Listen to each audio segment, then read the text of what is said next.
Di lingkungan kerja yang penuh risiko seperti confined space, pemahaman dan persiapan adalah kunci keberhasilan. Mari kita eksplorasi lebih dalam tentang konsep confined space dan strategi keamanan yang diperlukan.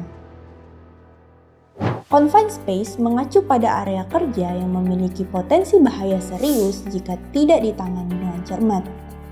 Biasanya, ini adalah ruang tertutup atau sebagian tertutup dengan kondisi atmosfer tertentu atau bahkan tanpa tekanan sama sekali. Langkah awal penting adalah mengidentifikasi confined space di tempat kerja. Industri harus memiliki pekerja yang terlatih untuk proses identifikasi dan pencatatan ruang-ruang yang memenuhi kriteria confined space. Atmosfer dalam confined space dapat mengandung berbagai bahaya seperti gas beracun. Gas detektor adalah alat penting yang digunakan untuk mengukur dan mendeteksi tingkat bahaya dalam atmosfer confined space. Pentingnya alat pelindung diri atau APD seperti Self-Contained Breathing Apparatus atau SCBA tidak boleh diabaikan. SCBA menyediakan sumber oksigen mandiri dan aman bagi pekerja yang memasuki confined space.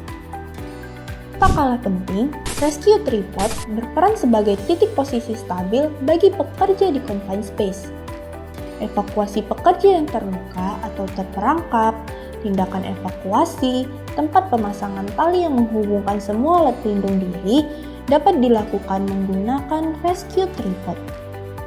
Prosedur lockout dan take-out juga diperlukan dalam proses blocking akses masuk confined space saat tidak ada pekerjaan di dalamnya. Keselamatan selalu harus menjadi prioritas utama dalam setiap aspek pekerjaan, termasuk pada lingkungan kerja confined space yang terbatas. Terima kasih telah mewujudkan standar keselamatan yang tinggi dalam lingkungan kerja.